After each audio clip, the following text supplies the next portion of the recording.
Welcome to Schmuckast. Yeah. Welcome to Schmuckast, episode 8. Not the future, it's Schmuckast. That's our Christmas episode. Not much. So, what's up, man? I don't You have okay? anything planned for this podcast. I guess it's going to be really We're short. going to wing it for about 20 minutes. All right. So Kevin, me and Lenny, we're going to go, tra-la-la-la-la.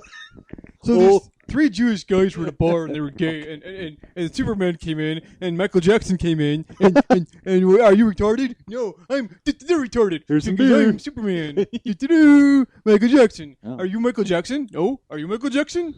Wow, that Mountain Dew is kicking in. Wow. I just had a Reese's peanut butter cup, too. I'm flying. You are. You seem pretty... I loved Berserk. We watched the last part of it. It's all over.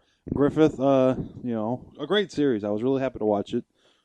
Maybe interested for the TV show and all that, but I really like what I saw. The third part was really dark from the get-go. It's a very different genre from the first 2 films. I told you, I couldn't really prepare you It for felt like 2 different movies. It really is kind of what they felt like. The first 2 really felt like a seamless transition to one story, and then the second part with Griffith was tortured. That was the most lasting impression on me, seeing him like a skeleton. He was skeletal. He had nothing. His tongue was ripped out. What's your favorite part of Berserk? What is it about this movie or show that really gets you? I really want to know. It's the characters, really. It's Okay. It's just all the characters, and that's what it does so well. Berserk is the contemporary Berserk. The main story is what you saw in that third movie. That's the TV series and the movie, because the movie is more or less a remake of the series, is just a big flashback to what actually happens. How it happens in the manga is it starts off with this character called the Black Swordsman. It's Guts, and he's got the one eye and the metal arm, and he's actually kind of a very traditional, kind of brooding Japanese anime character. He walks around with a giant sword. Very powerful. Yeah. And he just kills demons, and he's got this vendetta, and he's very dark, and even now throughout the series, he's a very unlikable character. There's the first 3 volumes, and then they go into the Golden Age arc, where he just stops, and it's like 13 volumes of just this big arc. Did you say he's likable or unlikable? He's unlikable. Guts? Yeah. I liked Guts. In the movies, yes. Yeah. But I'm talking about after all that happens. In the contemporary Fair saga, the actual story, he's a very different character because of all that stuff that happens. And thank God for the Golden Age arc, because you wouldn't have really known that much about this character. I mean, he's a very 2-dimensional character after all that happens. Well, from what I saw, I liked him. And, he was a fierce warrior, and he had no choice. He lost his duel with Griffith, and he said, "You're mine now." And he had to. And it was the part of the movie was about his You saw his disgruntlement about what was going on around him. He saw how big Griffith was getting, and he just saw how miserable he was. He realized he was his sword. He was his.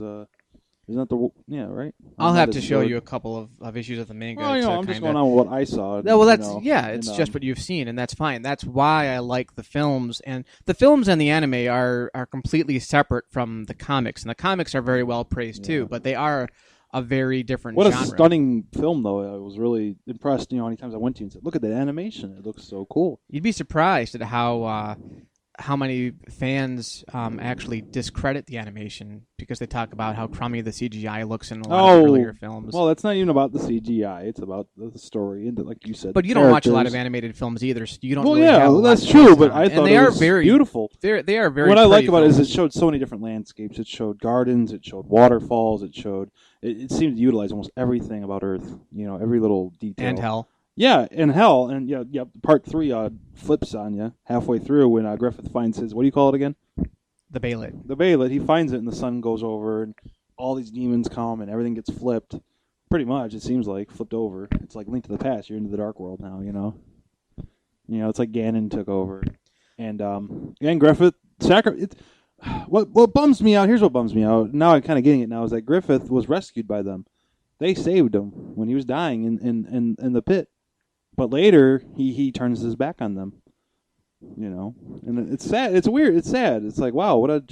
Well, there's a lot of things you have to take into consideration, and this is why it's I think important to watch the trilogy again, but also watch the series and watch the series again. And after analyzing this entire series for 10 years now, you get a lot from it. If you really notice, Griffith was really struggling with that too. I always used to wonder with Griffith if he knew the whole time what his destiny was, which I kind of doubt. I don't think he did. And you see him struggle with it.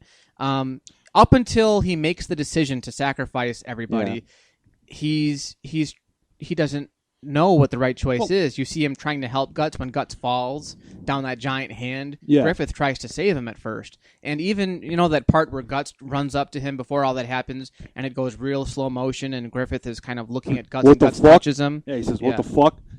He did. But in the show, they didn't really do that in the movie, but in the show, Griffith actually tells Guts, don't touch me, because he knows something bad's about to happen. But if you also notice in the flashback, when that old woman is coming back in the flashback and tells him, you killed all these guys. Yep. Well, no, you're right. He did say, stay away from me. When Guts was running towards him, he said, stay away from me. He did warn him, but I don't think they had much of a choice, because by then... Well, then why did Griffith, if he says don't stay away, then why would he choose to rape her and sacrifice Guts? Well... Obviously, he didn't give a fuck. First of all, when he becomes Femto, he becomes the demon. Yeah. He no longer is a human. He's a demon, so he doesn't possess any of the human. So you're emotions saying Griffith does no more? In the show, the way it ends when he's Femto, it's Griffith is dead. Griffith is pretty much dead. Oh, okay. Well, that's. But at the same time, he's a demon. He lives in the ethereal world. Now later in the manga, something happens. The manga gets really crazy with the storyline, so it's hard to explain. But I do know that eventually Griffith does return to human form. He's still a demon technically. He doesn't have any of the human emotions, and it's really cool. There's an episode, not in the manga, but not in the anime, but in the comics, where Guts actually confronts Griffith, and he's just like, "You motherfucker! Like, I want to beat your ass! Like, how can you do that to Casca on the Band of the Hawk?" And Griffith just looks down at him with like no emotion, and it's just like, "You of all people should know." I do not betray my dream. And he just becomes a very cold character. But whereas Guts is on this mission for revenge, Griffith doesn't give a shit. He doesn't have any vendetta against Guts, really, but he doesn't have any emotion, and that's the key. And he was manipulated, like I was saying again in that flashback with the old woman. If you notice, the old woman lifts her mask, and it's one of the God Hand. Like, he was being led on. He was being tricked almost, not tricked. It's but almost like a big charade. Well, what's the word? Well, you know what? And they all loved Griffith. I think that was one of the underlying themes. They respected Griffith. They looked up to him, and I think they were willing to sacrifice themselves for his dream. And like I was saying as we were watching it, it looks like that's what happened. Well, on the battlefield, that's the case, but I think there was a feeling of betrayal. Although I really like that part right after they get saved from the Skull Knight. Guts has that vision of all of the Band of the Hawk kind of leaving him in that white field. Yeah. And Guts can't chase him. It's almost like they're dead and they're continuing to serve Griffith's dream. That's right. Well, there you go. But I don't think it was willing. I mean, they were panicking, and they would if they knew that they had to basically sacrifice their lives for Griffith. I couldn't believe that was Griffith, and that was a real lasting image. And I liked how he didn't even fill his armor anymore. That was what was really creepy. Is you see him in his armor, but his face was so small he couldn't talk. One of my favorite scenes was probably when he collapsed on what's her name, the main girl, Casca, when she was doing his bandages, and he just kind of falls on her. Yeah, that's all he could do. He couldn't do anything. So there's a lot to be said in the rape scene too, and it's an uncomfortable thing to talk about. But there's a lot of things going through his mind. It felt like too much there, maybe a little. I don't know.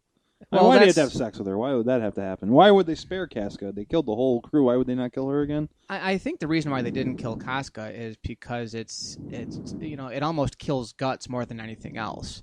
That's the thing that really destroys Guts. That's his reason for living. That's his motivation. And I thought he did get his arm ripped off, right? He got caught in the teeth and he ripped it out. Yeah. And then like Axel from Twisted Metal. Look how he fondles her breast. It's human, but yet demonic. Yeah. Why am I laughing at a rape scene? I'm such a sick fuck. Anyways, I loved it though. The more I'm thinking about it, the more I do like it, and it was very well done. And it's something that a great collection of talent, not just animation, but the music, the story, all the essential parts of any good cinema were present. I'm glad you liked it. I'm finally glad I got to sit with somebody and watch it, even talk even about in the films, and make a podcast about it. Let alone.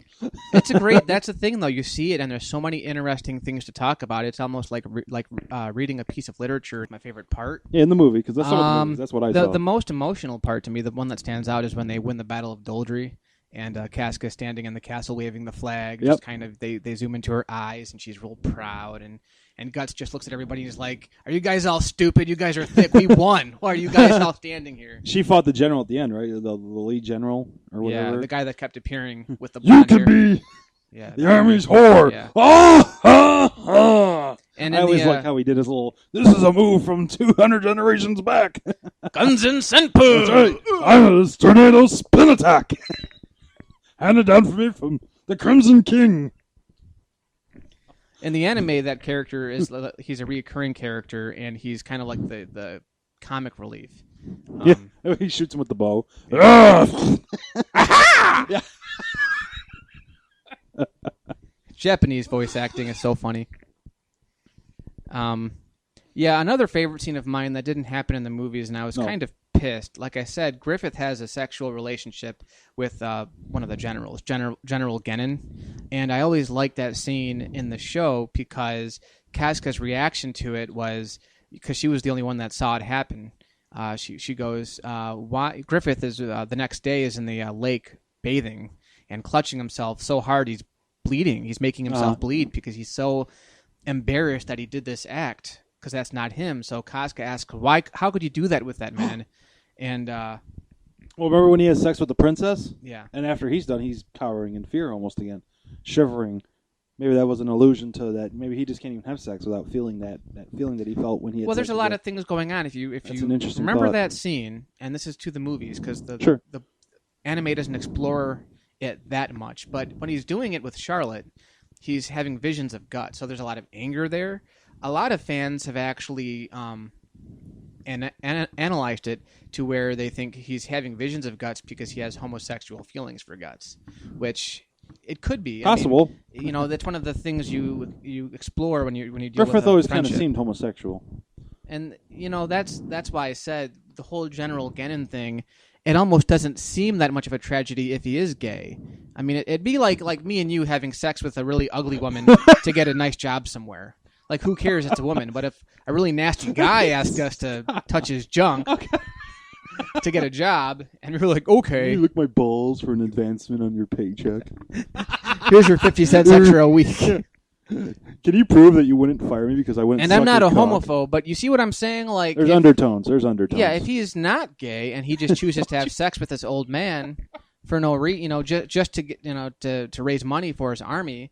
I mean, to me, maybe the demons are like gay. Could be. And they're all like. I don't want to make this a whole analysis of gay you could, really. podcast. But no, that's how some people read into the Guts whole. Is in love with a turtle. Okay, that's the bottom line. I'm sorry. Matt has gone. I love the sex scenes too. Like the waterfall one with him and Casca. Didn't you think that was awkward though? Be honest. When you just it's so. I like when he got it ready. You could see him grabbing his cock, and then also he's just like yeah.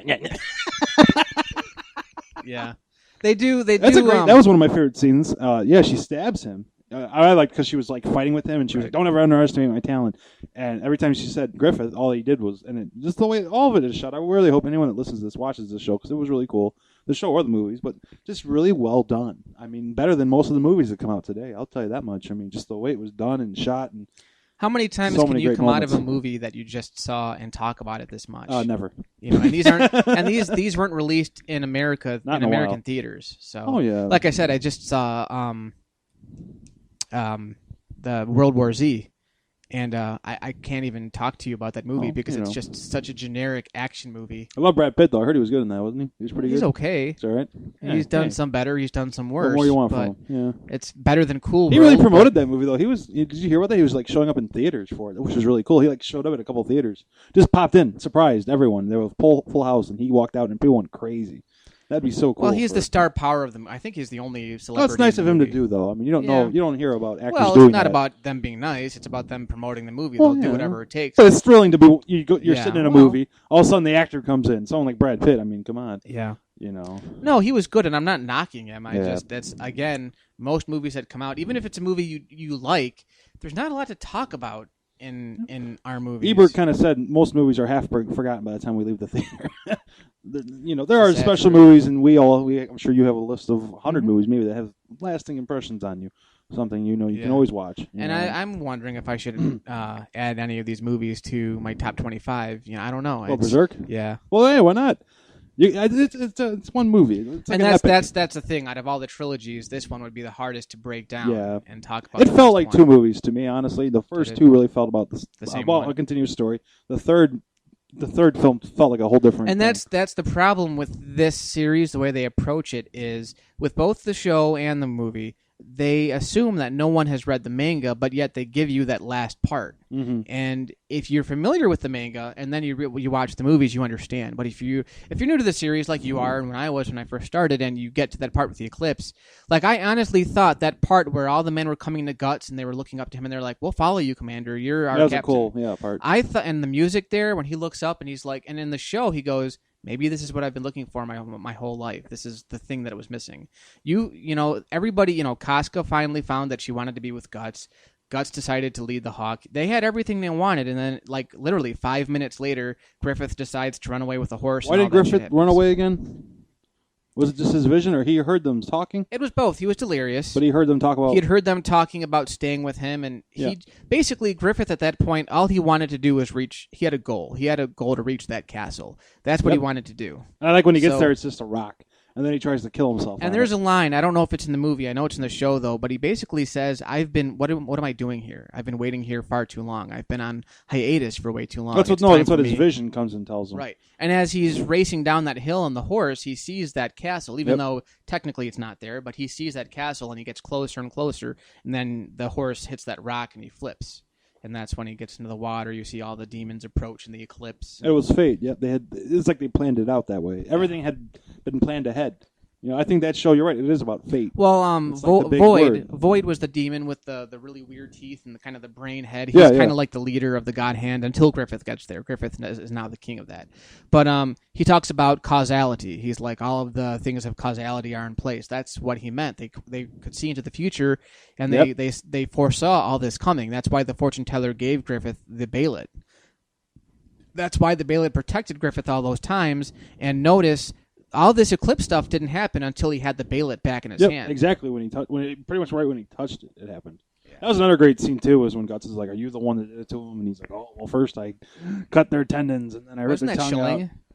Yeah, that was, and it was just a little guy, too. He's just a little, and he speared him. That was my favorite Guts moment, though, was when he's running up the stairs, and he had all those soldiers there, and guys were just falling over the place. He was using bodies. It was just cut, the furious pace. You know what I mean? When you watch a battle in anime, it's furious pace. Now, I don't care if it's the Lord of the Rings. They had great action scenes, but with anime, though, it was so cool looking, the blood splattering everywhere. You hit it on the head, though, and I would love to see, I think you can make anything into live action, but live action and animation are two different mediums altogether. Totally and there are certain things you can do in animation that you cannot emulate in live action. You can try, but animation does a certain thing, and you're right. You're talking about the pace and how fast it moves, how fluid it looks. Yep. And it fits the story. That is why I mean, the Berserk trilogy, even though it's recent, embodies everything I love about anime and animation altogether. That's why I love animation. Even bad animation does things that live action can't do. Mm-hmm. And there's just not enough adult animation in America to really fulfill that hunger, of good storytelling. Well said, Lenny. Well said. Yeah, it definitely flipped the script once he got it. Then everything went to shit. I warned you, though. Lots of people died, and, Before we sat down, I said, are you ready? Because this is dark. And then... as the movie went on, you're like, I can't watch this. It's very disturbing with Griffith, and then all the demons come to you. You literally looked at me, and you're like, what's going on, Lenny? What the fuck? I'm trying to keep up, but I'm just having a hard time. You didn't Casca's miss got anything. nice boobs, though. Casca's got nice boobs. Well, for a girl who's almost I'm surprised raped. she survived that, because she stabbed him, it seemed, right through the freaking heart. Yeah. And he's like, oh, I can't believe it. You bitch. It's just like it was sad when she tried to kill herself, too. Remember, she was like, it's up to you now. Everything's up to you. She's fatigued, man. And that was a great scene because she was crying, but yet they still made love anyways, and you could tell it was just she was scared.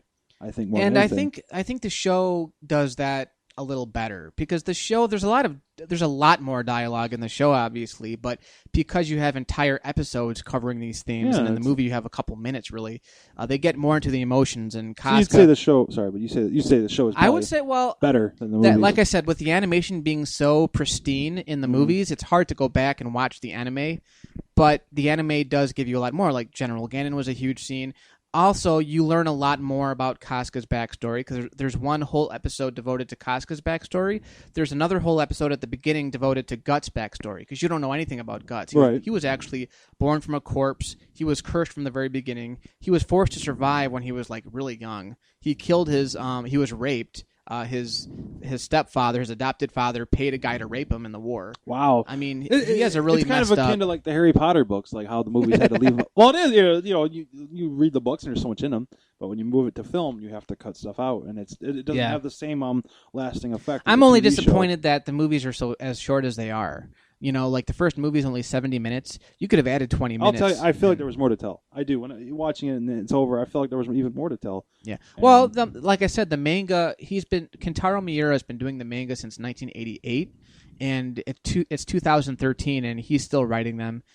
They're released every couple of months in Japan in serialized magazines, but there's no end in sight. He just said like a couple years ago, "Oh, now Berserk really starts." Really, the whole 20 world, years. man. That's one of the beautiful things about storytelling. It is, and by reading from some of the things I've read about, the story has kind of gotten out of hand, and there's all of these characters now, and it almost doesn't focus on Guts as much. He's, I think, just now starting to come back into the story. Oh, okay. There's a lot because now it just becomes like, you ever read the Odyssey?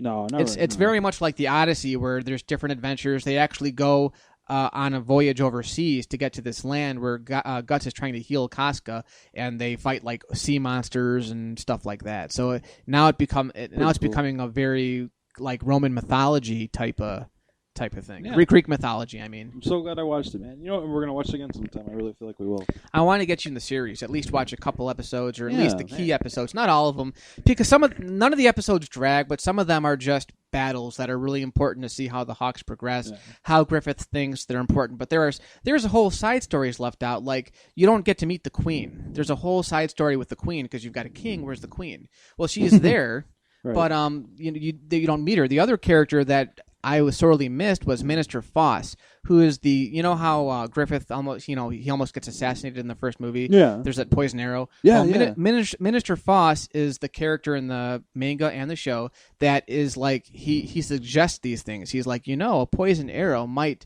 do the job nicely, and then he walks away. Did Griffith go after the right guy? Remember when he sent Guts after the guy to kill him? Yes. So that had to happen. That really wasn't Griffith like. Well, I guess Griffith. Well, that's some of the things you missed too. And in the movie they do it, but it's more subtext.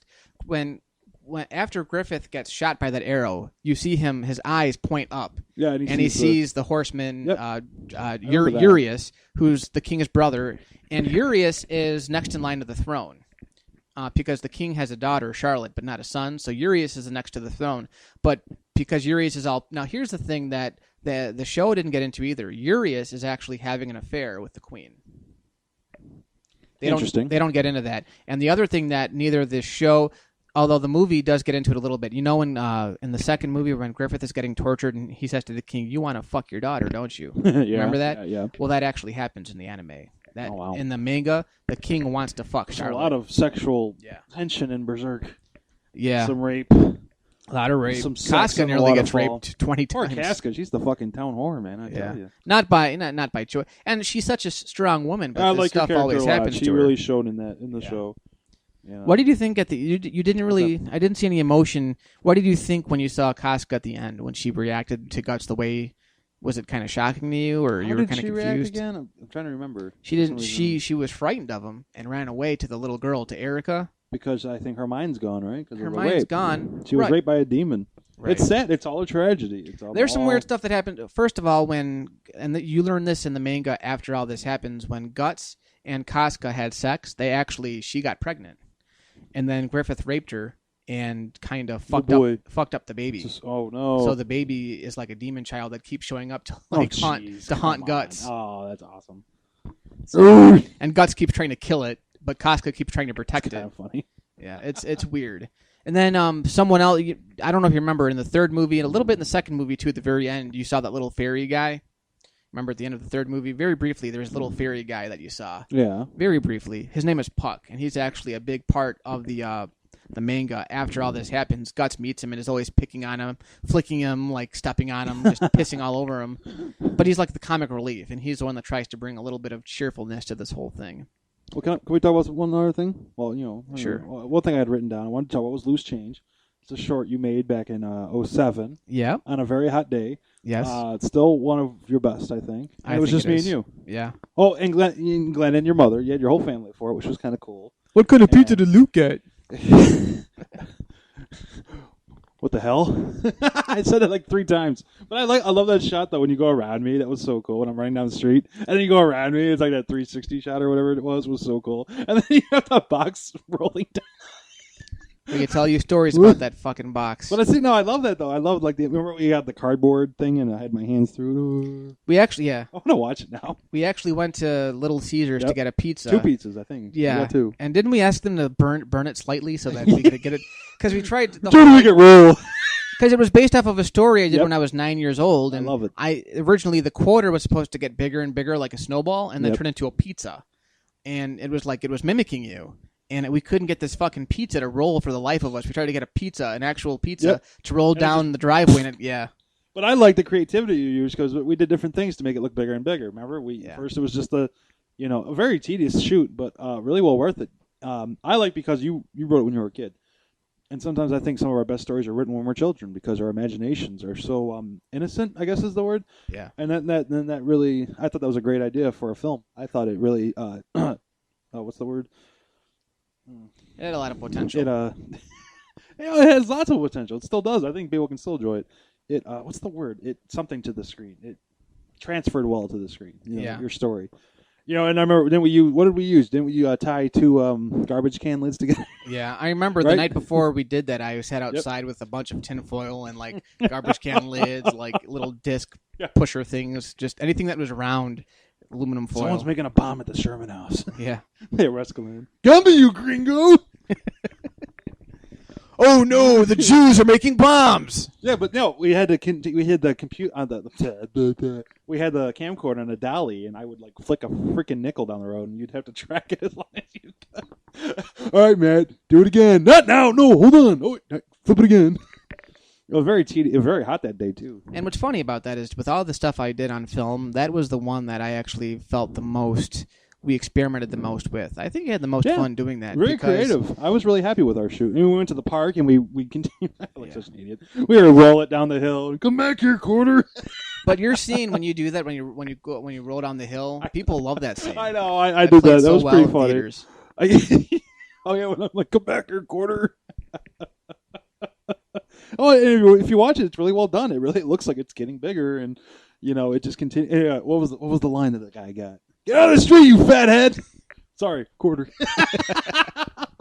And after all that's done, I come home, and then there's a bunch of quarters on the pizza. Now, was that in the original treatment, or is that something you came up with the quarters? The quarters in the pizza. I think that was in the original. Was it? Yeah, I thought it was clever. This might have been a story you came back to every now and then and upgraded it, but I still, Ma. What kind of pizza did Luke get? See, I wish I could make those kinds of movies now. I just don't have the time and the resources. It captured a real fun time, and I think, like I said, it has a lot to do with you writing it when you were so young because it really captured an innocent. I don't mean to be so heartfelt on it, but to me, it's just fun, and it's a little short film. It's very accessible to anyone. It's only about 4 minutes long. I give a decent performance. I love the camera work. You have lots of really cool shots in there. I like when I drop my change and then you got right on my shoe and you see it falling out of my pants. Yeah. All of that is just really cool. And I just want to say thanks, man. That was a really cool. I do kind of wish sometimes maybe I could have changed a line or two, but I mean, hey, it is what it is. I mean, hey, we all do this every now and then. Let's preserve film and not have 20 special editions. editions. I could change a line. Ooh. What the fuck? Can we change what the hell to what the fuck? I remember we didn't say that. You remember in Attack of the B movies? All right, let's move on. But yeah, that was loose change. Anyways, yeah. Remember in Attack of the B movies when Devin McPherson he says, "Some directors say action." Yeah, remember his line, 10 sequels and all I get is kicking the nuts to take you out. Right. Well, he wanted to change that word so much. He was like, "Can't we change it to gonads or something? Can we say?" Kicking the balls will take you out? Does it have to be like kicking the nuts or whatever the line is? What was the line? Was it kicking the balls? I think it was a kick in the nuts. And he was like, can we change it to something a little more funnier? I'm like, go to your trailer, Devin.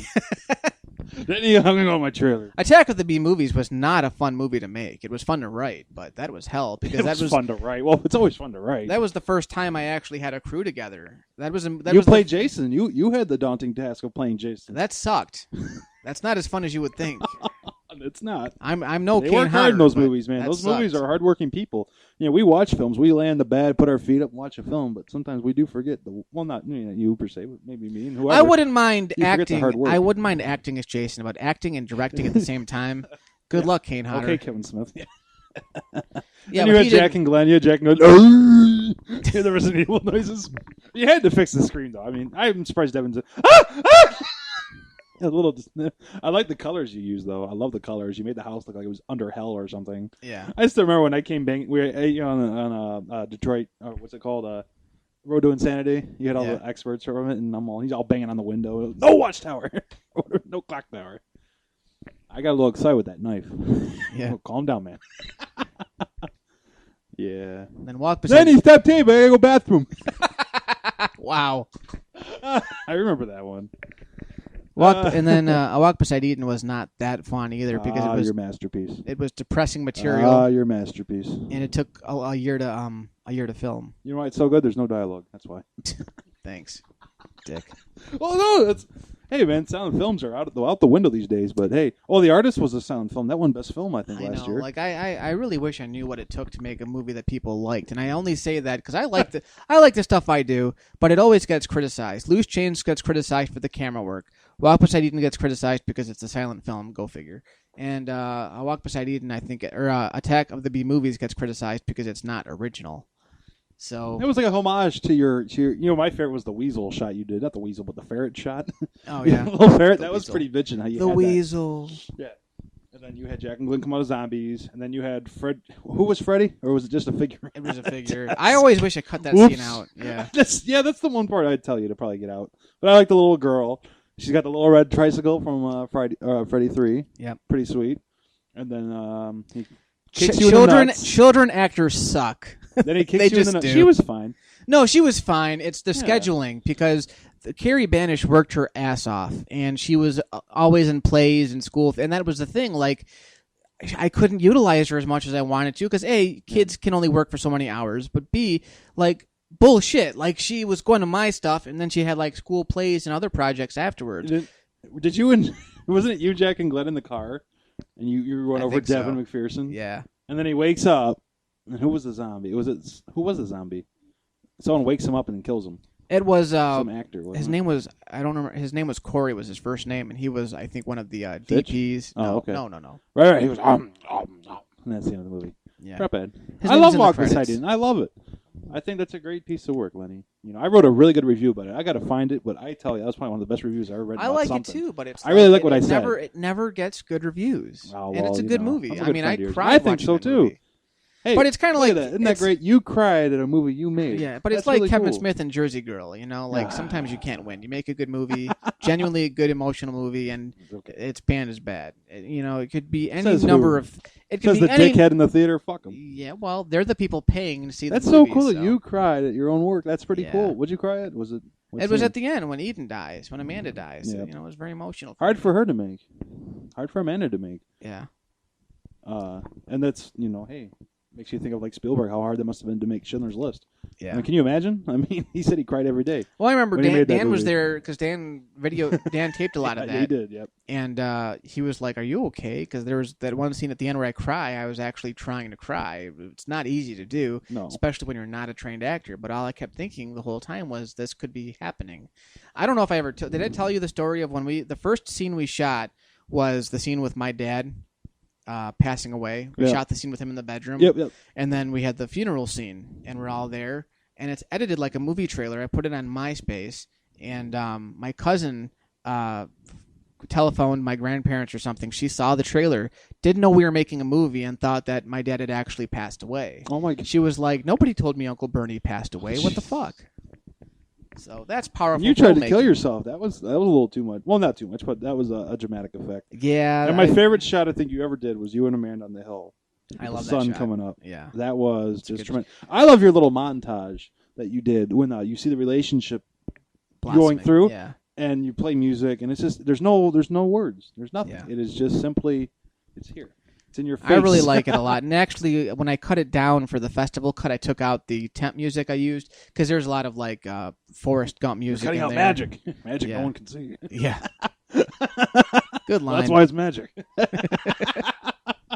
No, man. But I prefer the original. Wasn't Chris Sahiver in it? Yeah.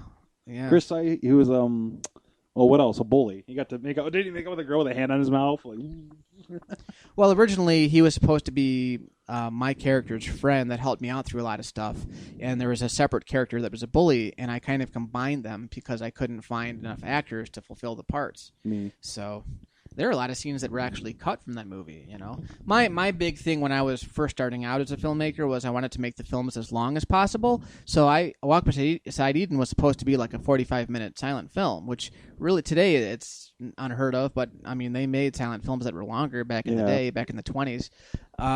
So that's what I wanted to do, and I wouldn't have to worry about really cheesy romantic dialogue. But when I came down to it, it was like, I don't know what I'm doing, and there are too many pieces to the puzzle, too many actors that I had to gather, and I couldn't make everything work. So I kind of just, like any good filmmaker does, I whittled it down to its essentials. And I used to think that a longer movie was better, and that's bullshit. I mean, even Loose Change, there were a lot of cuts. It's the contents that count. What do they call it? Quality over quantity. Yeah, and that's true. You know.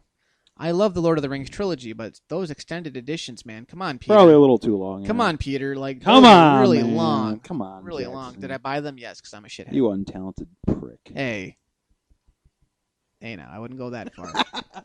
Those sound like fighting words. I could be a friend to you. Was he? Can you do it? I can be a friend to you. Oh, we got to wrap it up soon. We could all use a friend in here. Well, real quick then. I have 6 more minutes probably. Or something. Okay, one more topic. We'll go over them real quick. Kind of like, you remember when we did the Friday the 13th Nightmare on Elm Street podcast? Yeah. Real quick, Kevin Smith films. We'll do the first 6, Clerks through Clerks 2. Well, I guess we'll start with my favorite. Clerks was really cool, black and white film. I give it a 9 out of 10. I think it's really funny, and I get a lot out of it every time I see it. It's got classic Randall and Dante. The grocery store, lots of great characters. It didn't use like all his family in that movie almost. It wasn't like his aunt, the milk, was it the milk woman? His mom all was that the milk stuff. woman. Yeah, it was like, his uncle Clerks would be this. Clerks, the original Clerks, I'd give a 9.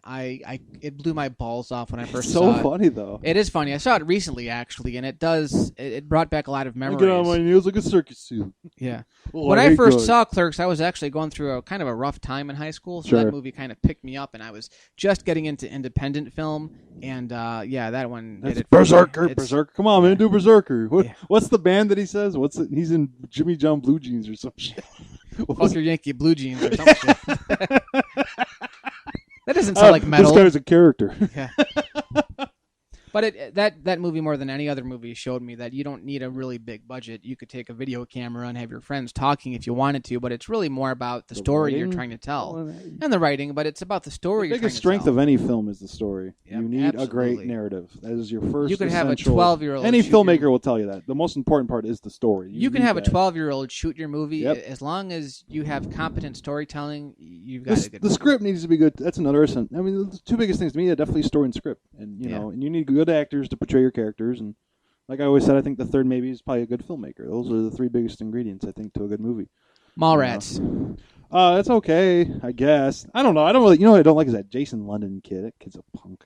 Yeah. Fuck him. He's not even that funny. The guy who played TS. I don't remember too. I remember seeing her boobs, which was really nice. Thank you. What's her name? That's disgusting. Very Priscilla pretty Barnes. girl. Very pretty Priscilla girl. Barnes. You see her boobs. Yeah. That's disgusting. Fly, fat ass, fly. Yeah. And you got the chocolate covered pretzel. It's okay. It's kind of flat to me. Yeah, I don't laugh too much. It is during kind of a flat movie. Yeah. It's not as bad as the critics say it is. It's still entertaining, but it's a more a of a step visual, down for sure. It's more of a visual kind of slapsticky movie. I think he did much better with his next film, Chasing Amy. Yeah, I'd give it Mallrats. I'd give it a 6 out of 10. Yeah, about a 6. And Chasing Amy obviously was seen as one of the most important movies in his career. I think you even said this is your favorite movie, isn't it?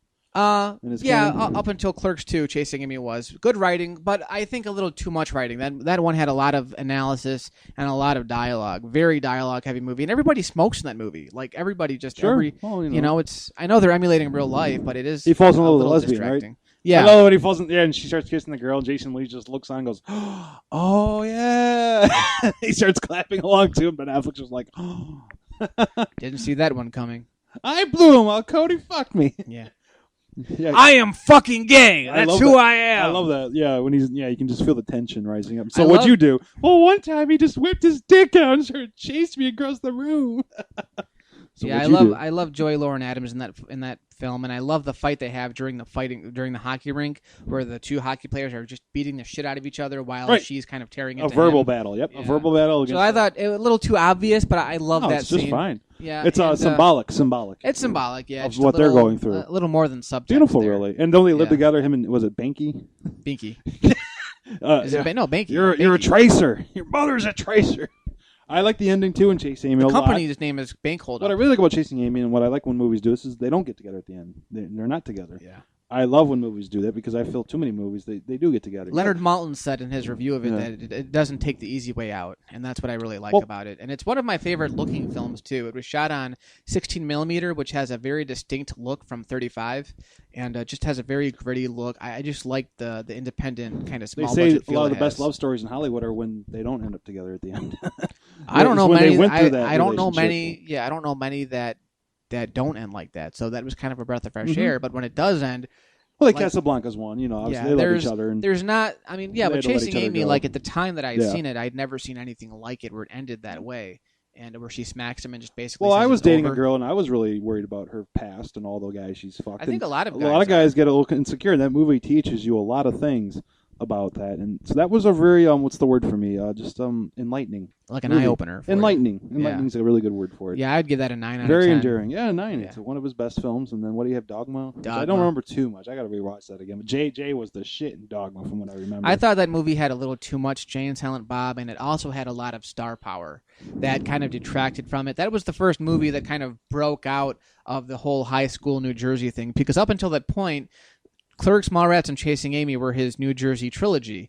And then Dogma came up and kind of, we did its own thing. What I did like about it was that it was a mythology that used Christianity as a basis, and it kind of made fun of Judaism a little bit. Yeah. I like that it didn't take itself seriously, even though a lot of people, Christians especially, were protesting that movie and sending Kevin Smith death threats and things when it's got a rubber poop monster in it. You're like, really? Oh, yeah, the rubber poop monster. Yeah. I gotta rewatch it. I like Alan Rickman in it. Chris Rock is in it. I don't know. It owes me $3 or whatever. Yeah. But honestly, it's a good movie on its own. Maybe I would give it a 7. Matt Damon's in it, right? Matt Damon. As Ben a Affleck? Kevin Smith film, just looking at his past 3 films, I'd give it a 5. Yeah. It's not very memorable, and What's it's the other one? not one I really look forward to a lot. The next one is Jay and Silent Bob Strike Back, and I've got a love-hate relationship with this movie. First of all, when I heard about it, I didn't even think it was true. Like, nobody thought it. Everyone was like, "This movie is full of shit." It's just a movie of Jay and Silent Bob. What I do like are the self-references. I like the fact that it panders to the fans. If you've never seen the movie before, you won't any of the other. I love movies. how they go on the internet. Yeah. They look up all the bad fuck is posts the about internet? them. Yeah, no, they look up all the posts and they go beat the shit out of everybody. Yeah. That's how they spend their money. Are you Jay Ganthor? Yeah, shut up. Yes. All right. Boom, boom. It's night like these that I miss dating a lesbian. There's a lot of you have to watch Kevin Smith's movies to get that movie because almost all the jokes are within his universe. What do they call it? The View universe. Thank you. I like how Jason Lee plays 2 characters. He plays Banky and he also plays what's the other Brody from Mallrats. Yep. I like Ben Affleck plays himself doing Good Will Hunting characters. 2. We're talking about fictional characters. Fictional. A Jay and Silent Bob Lots of movie? great cameos. Who would pay to see that? Very beautiful Shannon Elizabeth. Yeah. Get off my Kool-Aid, mother. It's fine. I like it. It's really fun. I don't like the fact that better than Mallrats. I'll give it that much. Yeah, well, yeah, probably. I don't know. It's hard to say. Mallrats was pretty flat, but I can't say the same about Jay and Silent Bob. It's pretty alive. It keeps going. There's lots of cameos. Too. I don't know. Tons of them. Will Ferrell's in it. Mallrats seem to have a personal story. I love the scene in Mallrats where Stan Lee talks to Brody. Right. Love that scene. And Jay and Silent Bob didn't have anything like that in it. It was just slapstick after slapstick. Yeah. I think I would rather sit through Mallrats. So maybe Jay one of and those Bob, gay couples. Yeah. And I don't like Will Ferrell even in that funny. movie. I don't like him. Oh, he had like much. 2 lines. Leave him alone. Yeah, whatever. So I give this one a 5. Fuck me! See you in hell, cocksmoker. So I give Jay and Bob wasn't a 5. Wasn't that The Fugitive? It was The Fugitive, I remember. When he tracks him down to the tunnel, and that was a scene from The Fugitive. Oh, fuck that movie. Harrison Ford. Oh, whatever, dude. Anyways, Clerks 2. Wrap it up. 2. Now they're working at the drive-thru. All right, we got 2 minutes. We'll go. They're working. What's it called? Movies. Which showed up in Dogma. And Jay and Bob. Yep, and Bob. And they're flipping burgers, and they get, And yeah, I'll say Clerks 2 probably isn't overall as funny as Clerks, but Clerks 2 really struck a personal chord with me because it does kind of show you that you don't need to live a big life of luxury all the time. You don't need to necessarily do what's expected of you. It's your life. You have to do what works for you, even if others don't see it. well, Clerks kind of alluded to that too. Maybe not. All right, well, no, I don't hear you know. with Clerks 2. Clerks 2 just hit it like on the And you got head. Rosario Dawson dancing to he is cute. What's that song? ABC.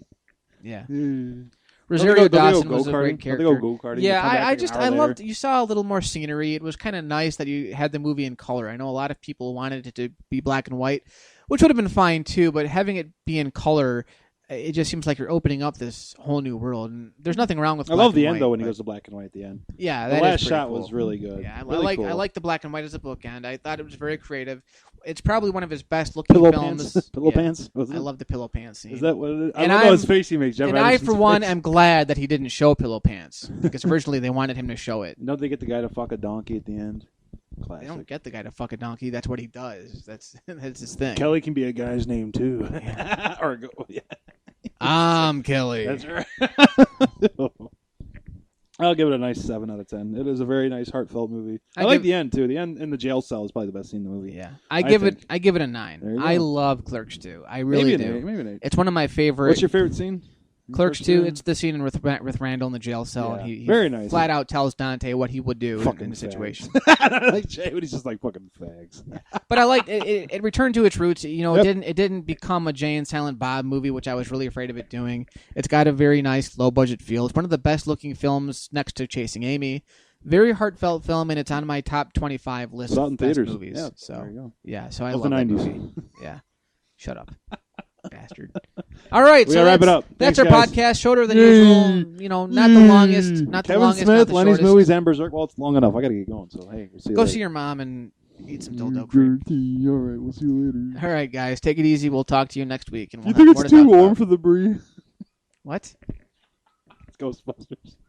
Oh, which one? We're gonna do some breakdancing in Parcheesi. Oh, Hey everyone! Hey Louis, it's Louis. Let me in. that's the worst fucking Honey I Shrunk the Kids impersonation I've ever God. seen. That is pretty bad. My voice. No, when he asked that really hot blonde girl, do you think it's too warm for the brie? Okay. See you later. Well, Take that it fell easy. flat. Jeez. All see you right. Bye.